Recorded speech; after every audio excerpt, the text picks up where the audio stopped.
बिस्मिल्लाहिर्रहमानिर्रहीम। अस्सलाम वालेकुम नादरीन, आप यूट्यूब चैनल देख रहे हैं। मैं इमरान खान हूँ। देखिए, ये तो कंफर्म हो गया नादरीन के पाकिस्तान में जो हुकूमत बनाई जा रही है वो मुस्लिम लीग नून की और MQM की हुकूमत बनाई जा रही है। ये है वफाकी हुकूमत। सिंध जो है वो पीपल्स पार्टी दोबारा लेने में कामयाब हो गई है और पंजाब में बहुत शदीद धांधली के बाद मरीम नवाज़ की हुकूमत बनाई जा रही है, यानी नवाज शरीफ साहब अपनी बेटी को लॉन्च करने में कामयाब हो गए। खैबर पख्तूनख्वा में तमाम तर तरीक़ों के बावजूद पाकिस्तान तहरीक इंसाफ को धांधली के बावजूद भी शिकस्त नहीं हो सकी और वहाँ पे हुकूमत बन रही है तहरीक इंसाफ की। जबकि बलूचिस्तान के अंदर जो हुकूमत बनने जा रही है वो पीपल्स पार्टी की हुकूमत है। ये चीज़ें क्लियर हो गई हैं। अगर तो इंसाफ हुआ, अदालतों ने फॉर्म 45 के मुताबिक फ़ैसले देना शुरू किए और हकीकी नताइज की तरफ गए, तो फिर तो पाकिस्तान में हुकूमत 3 जगहों पे यानी 2 सूबों में और वफाक में पाकिस्तान तहरीक इंसाफ की बड़े आराम से बन जाएगी। यानी पंजाब में हुकूमत बन जाएगी, खैबर पख्तूनख्वा में हुकूमत बन जाएगी और वफाकी हुकूमत पाकिस्तान तहरीक इंसाफ की बन जाएगी और इंडिपेंडेंटली बन जाएगी। किसी की मदद की भी ज़रूरत नहीं होगी। वो लोग जो सख्त नाक़िद हैं पाकिस्तान तहरीक इंसाफ के या शदीद तरीन मुखालिफ हैं इमरान खान के, वो भी ये बात बार बार कहते हैं कि जो कामयाबी है इस वक्त वो इमरान खान साहब को मिली है। और बहुत ज़्यादा भी जब वो मार्जिन क्रिएट करते हैं तब भी वो कहते हैं कि 25 सीटें या 30 सीटें ऐसी हैं जो इमरान खान को मिलनी चाहिए। यानी कुछ लोग कहते हैं कि 125 तक जीते हैं, कुछ कहते हैं 120 तक जीते हैं। ये वो लोग हैं जो इमरान खान के शदीद नाकदीन में शामिल हैं। और जो लोग हक़ाइक़ के मुताबिक बात कर रहे हैं वो वही बात कर रहे हैं जो फॉर्म 45 के अंदर लिखी है, और वो तो 150 से ज़ायद सीटें पाकिस्तान तहरीक इंसाफ की बनती हैं। पाकिस्तान तहरीक इंसाफ का जो अपना क्लेम है वो 179 सीट्स का है, जो फॉर्म 45 के मुताबिक पहली रात जिस दिन इलेक्शन हुआ था 8 फरवरी की रात को जो मैंने वीलॉग लेट नाइट किया था उसमें मैंने आपको बताया था कि रात के 11 बज चुके हैं और अब तक के जो नताइज हैं उनके मुताबिक फॉर्म 45 पे जो नताइज आ रहे हैं उनके मुताबिक 179 नशिस्तें पाकिस्तान तहरीक इंसाफ जीत रही है। लेकिन उसके बाद फिर नताइज आने का सिलसिला बंद हो गया और फिर जो कुछ भी हुआ वो आपके सामने है। अगर 10-12 सीटों के ऊपर नीचे हुआ भी हो तो भी 150 से ज़ायद सीटें तो पाकिस्तान तहरीक इंसाफ डेफिनेटली जीत गई थी। अब तहरीक इंसाफ को जो लोग मार्जिन दे रहे हैं या जो लोग इमरान खान के सख्त मुखालिफिन होने के बावजूद कह रहे हैं कि 125 सीटें इमरान खान जीत गए हैं, 120 सीटें इमरान खान या 130 सीटें इमरान खान जीत गए हैं, वो जानबूझकर ऐसा कह रहे हैं क्योंकि इतनी सीटों के साथ अगर मखसूस नशिस्तें मिला भी दी जाएँ तो भी इमरान खान साहब को सादा अक्सरियत नहीं मिलेगी। सादा अक्सरियत तभी मिलेगी जब इमरान खान साहब को धांधली से छीनी गई तमाम नशिस्तें वापस मिल जाएं। वो तो ऐसा होता हुआ फ़िलहाल दिखाई नहीं दे रहा। अब हम बात कर लेते हैं कि जो हुकूमत आ रही है ये कौन लोग हैं और इन्होंने पाकिस्तान के अंदर कितनी मरतबा हुकूमतें की हैं। एक तो जी मुस्लिम लीग नून है, दूसरी पीपल्स पार्टी है और एक MQM है। MQM ने पाकिस्तान में हमेशा हुकूमत की है। ये पाकिस्तान तहरीक इंसाफ का भी हिस्सा रहे हैं हुकूमत का, ये नून लीग की हुकूमतों का हिस्सा रहे हैं, ये पीपल्स पार्टी की हुकूमतों का हिस्सा रहे हैं। तो MQM तो हमेशा हुकूमत में रही है। मुस्लिम लीग नून के 5 वज़ीर आज़म रह चुके हैं पाकिस्तान में। पंजाब की वज़ारत आला जो है वो हमेशा से इनके पास रही है, सवाए इमरान खान साहब के दौरे हुकूमत के 3-3.5 साल छोड़कर। हमेशा से ये पंजाब के ऊपर विराजमान रहे हैं। एक तो मुस्लिम लीग नून 5 मरतबा वज़ीर आज़म और पंजाब पे हमेशा से कंट्रोल।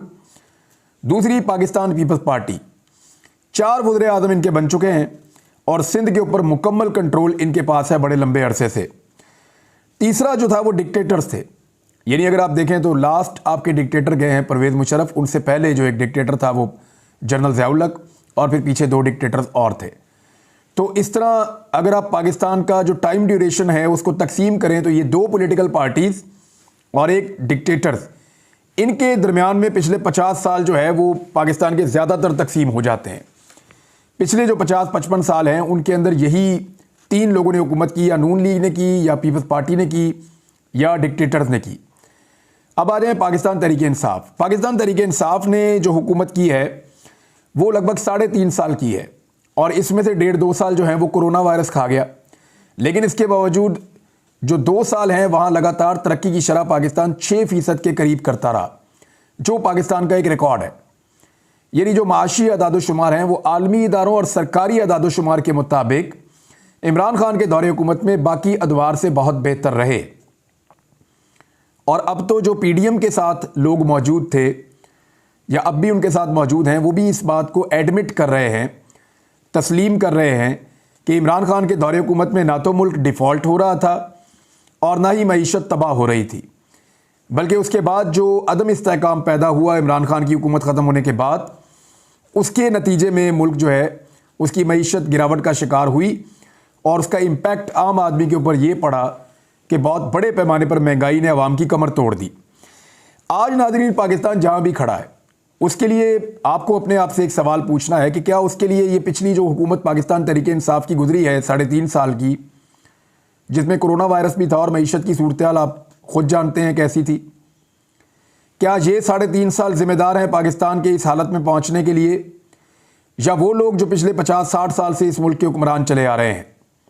इसमें दो बड़ी सियासी जमातें और एक डिक्टेटर्स का मैंने आपको बता दिया है। अब इस वक्त जिन मसाइल का सामना करना पड़ेगा आने वाले हुक्मरानों को, ज़रा उन मसाइल को हम देख लेते हैं कि वो कौन से मसाइल हैं जिनका इन्हें सामना करना पड़ेगा। यानी पीडीएम की हुकूमत है, एक तरह से ये पहले भी आ चुकी है, ये बाजू आजमाए हुए हैं, इन्होंने पाकिस्तान में किस तरह की हुक्मरानी की है वो भी हमारे सामने है। वही शहबाज शरीफ हैं, वही बिलावल हैं, वही MQM है और वही सारा रंग होगा, उसी तरह वज़ीर बनेंगे, उसी तरह जो है वो बंदरबांट होगी और उसी अंदाज में ये मुल्क चलाएंगे। फ़र्क ये होगा कि पंजाब को पहले शहबाज शरीफ के बेटे चला रहे थे, अब नवाज शरीफ की बेटी चलाएंगी। जो बड़े बड़े इनके लिए चैलेंजेस हैं आने वाली हुकूमत के लिए, उनका मैं तस्करा करता हूं, फिर उनमें से एक के ऊपर आज हम बात करेंगे और बाकियों के ऊपर हम आने वाले वक्त में बात करते रहेंगे। एक तो ये है कि इस हुकूमत की इखलाकी हैसियत क्या होगी। यानी ये इलेक्शन हारे हुए हैं, अवाम ने इनको वोट नहीं डाला, वोट किसी और को डाला, हुकूमत किसी और की बन गई है, तो इखलाकी जवाज़ हुकूमत करने का क्या है, ये प्रॉब्लम इनको रहेगा जब तक ये इक़्तिदार में रहेंगे। दूसरा, कानूनी हैसियत, क्योंकि अदालत के अंदर ये सारे मामला गए हैं, अब कहीं ना कहीं तो इंसाफ होगा ना। ऐसा तो नहीं हो सकता कि तमाम जजेस जो हैं वो खामोशी इख्तियार कर लें। तो जहाँ जहाँ पर इंसाफ होगा वहाँ पे पाकिस्तान तहरीक-ए-इंसाफ को सीटें वापस मिलेंगी। ये एक बड़ा चैलेंज है जो रहेगा। सियासी इस्तेहकाम क्या ये पैदा कर पाएंगे? देखिए, सियासी इस्तेहकाम तब पैदा होता है जब लोग हुकूमत बनाएं। जब हुकूमत लोगों की मंशा और मर्जी के खिलाफ बनी तो सियासी इस्तेहकाम कैसे पैदा होगा? ये आलमी इदारे भी बार बार कह रहे हैं कि मुल्क में सियासी इस्तेहकाम एक ख्वाब बन जाएगा मौजूदा इंतखाबात की सूरत हाल के बाद। जो बेचैनी अवाम के अंदर है, जो अवाम के अंदर अदम एतमाद है, क्या उसका खात्मा हो पाएगा? ये एक बहुत बड़ा चैलेंज है इस हुकूमत के लिए। लॉ एंड ऑर्डर, दहशतगर्दी के बढ़ते हुए वाक़यात और जिस किस्म की सूरत हाल पाकिस्तान में लॉ एंड ऑर्डर की है, क्या उसको ये निपटा पाएंगे, ठीक कर पाएंगे? एक बड़ा चैलेंज है और सूबाई हुकूमतों के लिए ज़्यादा बड़ा चैलेंज है। पाकिस्तान ने बहुत मुश्किल हालात देखे हैं और उनमें से पाकिस्तान निकला है और अभी फिर ये चैलेंज हमारे सर पर खड़ा है। ये एक बड़ा चैलेंज होगा। महंगाई और सब्सिडीज़ का मामला, पाकिस्तानियों को जो है वो सब्सिडीज़ की ज़रूरत है, गरीब आवाम को, कमज़ोर तबकात को, लेकिन IMF के प्रोग्राम्स इसकी इजाज़त नहीं देते और महंगाई जो है वो बढ़ती चली जा रही है। इस पर आप बात कर लेते हैं कि मईशत की बहाली कैसे हो सकती है पाकिस्तान के अंदर। पाकिस्तान की हुकूमत को जो सबसे बड़ा चैलेंज है वो मईशत की बहाली का है और इसमें जो सबसे बड़ा चैलेंज है वो ये है कि कर्ज़ों की अदायगी, यानी पाकिस्तान ने कर्ज़े वापस कैसे करने हैं, ये है सबसे बड़ा सवाल। पाकिस्तान ने इस वक्त जो कर्ज़े अदा करने हैं ना दुनिया के, और इंटरनल और एक्सटर्नल, यानी अंदरूनी कर्ज़े और बैरूनी कर्ज़े। कुछ कर्ज़े ऐसे होते हैं जो पाकिस्तान अंदरूनी बैंकों से लेता है, कुछ ऐसे होते हैं जो बैरूनी दुनिया से लेता है। तो वो जितने कर्ज़े लेके पाकिस्तान ने हुकूमत चलाई है या कारोबारी हुकूमत चलाया है, उन कर्ज़ों को वापस भी तो करना है ना। तो अब वापस करने से पहले आपको देखना पड़ेगा कि पाकिस्तान के ऊपर टोटल कितना कर्ज वाजिबुल अदा है। ये फिगर्स मैं आपके सामने रखने वाला हूं। कर्जों पर जो सूद की अदायगी है ना, सिर्फ वो GDP के लिहाज से इस वक्त मुल्क की बुलंद तरीन सतह पे है। GDP कहते हैं नाज़रीन एक मुल्क पूरे साल में जो कुछ भी पैदा करता है, चाहे वो सर्विसेज है, चाहे वो प्रोडक्शन है, चाहे वो कोई चीज़ पैदा करता है, चाहे वो पैदावार है, खेत है, फसल है, जो कुछ भी वो पैदा करता है एक साल के अंदर, मुल्क जो टोटल इनकम होती है, जो कुछ भी वो प्रोड्यूस करता है, उसको GDP कहते हैं। अब जो GDP के लिहाज से कर्जों की अदायगी है, उसके ऊपर जो सूद पड़ रहा है पाकिस्तान को, उसकी अदायगी इस वक्त बुलंद तरीन सतह पे है। इतनी बुलंद माजी में कभी नहीं थी। और ये मैं नहीं कह रहा, ये ब्लूमबर्ग की रिपोर्ट कह रही है। ये एक अमरीकी इदारा है ब्लूमबर्ग, और वो रेटिंग्स के ऊपर काम करता है, मईशत के ऊपर उसके बड़े मुस्तनद आर्टिकल्स होते हैं और उनकी रिसर्च होती है। वो ये कह रहा है कि पाकिस्तान के अंदर जो सियासी अदम इस्तेहकाम है, उसके खदशात मौजूदा इंतखाबात के बाद काफ़ी बढ़ गए हैं और इससे मुल्की मईशत मुतासिर हो जाएगी। और अगर मुल्की मईशत मुतासिर हुई मज़ीद तो फिर पाकिस्तान कर्जे वापस नहीं कर पाएगा। 31 दिसंबर 2023 तक जो स्टेट बैंक ऑफ पाकिस्तान की तफसीलात हैं वो क्या बताती हैं कर्जों के बारे में, वो ये बताती हैं कि 65,199 अरब रुपए का अंदरूनी और बैरूनी कर्जा पाकिस्तान ने देना है। 65,199 अरब रुपए का कर्जा पाकिस्तान ने देना है। गुज़िश्ता जो साल गुजरा है पाकिस्तान का, इसमें जो पाकिस्तान ने कर्ज हासिल किया है वो 14,000 अरब रुपए का है। यह 27% बनता है टोटल कर्ज का। यानी एक साल के अंदर पाकिस्तान ने जो कर्ज हासिल किया वो 14,000 अरब रुपए है। ये 2023 की मैं आपको बात बता रहा हूं, ब्लूमबर्ग की रिपोर्ट है।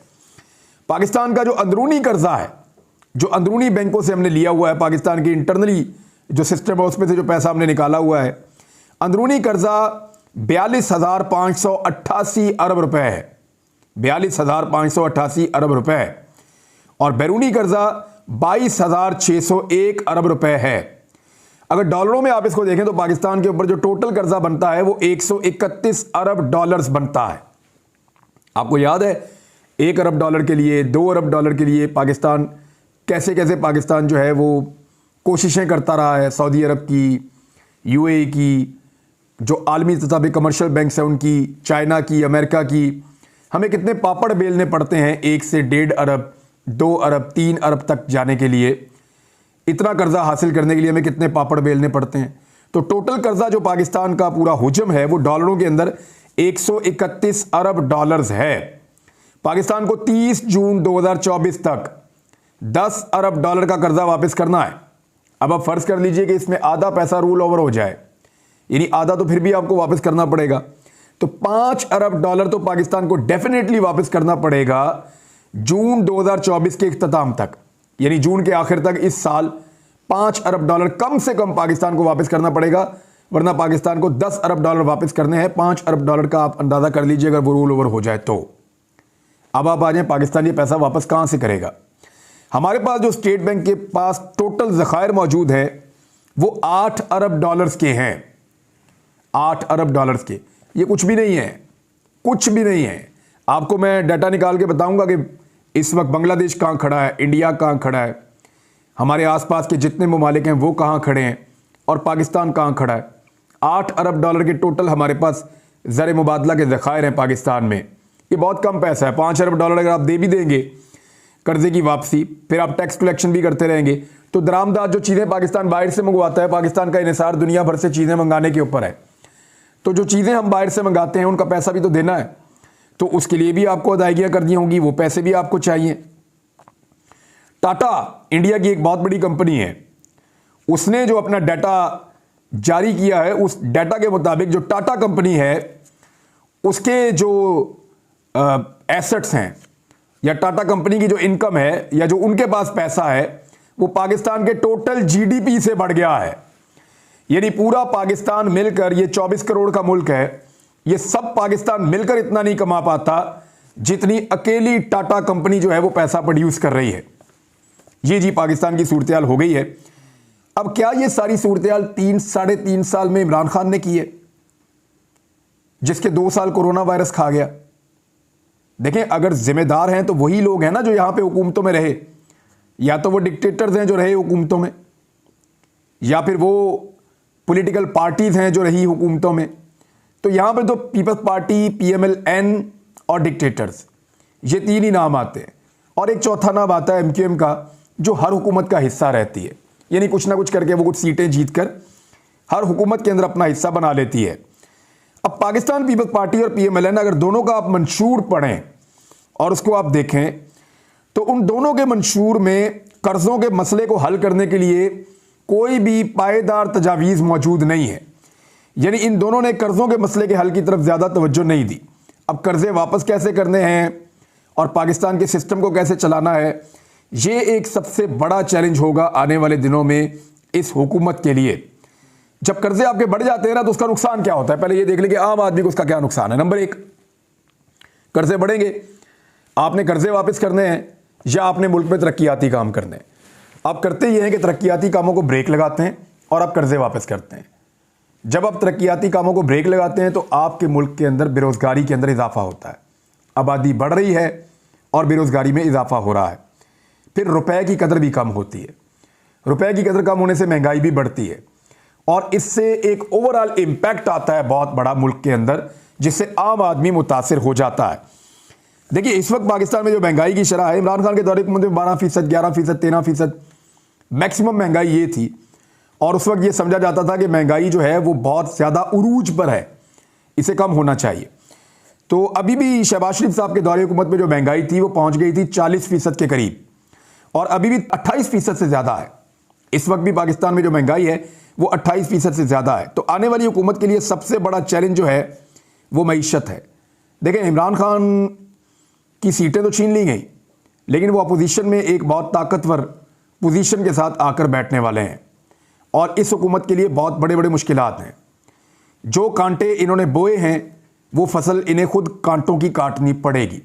जो कुछ भी इस मुल्क की मईशत के साथ पीपल्स पार्टी, PMLN और MKM और दीगर जमातों ने मिलकर किया, उसका खुमियाजा अब इन्हीं जमातों को भुगतना पड़ेगा। अब अवाम जाने और ये जमातें जाने। मैं डाटा आपके साथ शेयर करता रहूँगा, चीज़ें हम आपको बताते रहेंगे। पाकिस्तान का भला होगा वो भी आपको बताएंगे और अगर कोई गलत फैसला होगा तो वो भी आपको बताएंगे। कुछ और चीज़ें भी आपके साथ शेयर करूँगा, लेकिन इस वीलॉग में यहाँ तक के लिए इतना ही। अपना ख्याल रखिएगा, अपने इस चैनल का भी। अल्लाह हाफ़िज़।